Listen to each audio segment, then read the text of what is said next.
In Davos this week, the most anticipated event was a virtual address from President Trump. I've got your Cliff Notes version. Europe has treated the U.S. very badly, very, very badly. And that's going to change. No surprises there, but truth be told, I was struck a little more by Ukrainian President Volodymyr Zelensky's speech to the forum 2 days prior. Right now, all eyes are on Washington.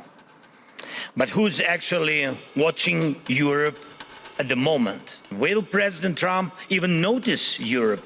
Does he see NATO as necessary, and will he respect EU institutions? Ladies and gentlemen, Europe can't afford to be second or third in line for its allies.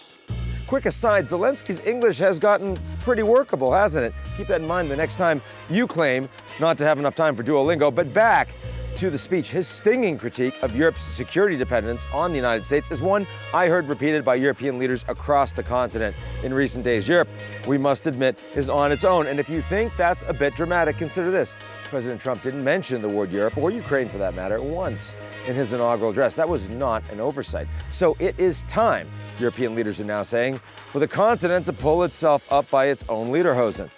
It's little surprise, then, that a kind of cold pragmatism has taken hold here in Europe. French President Emmanuel Macron told his European counterparts this week, it's time to wake up.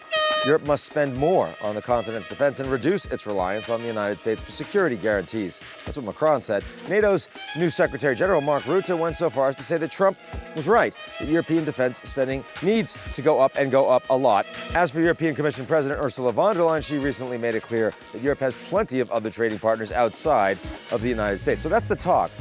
Now we'll watch the walk.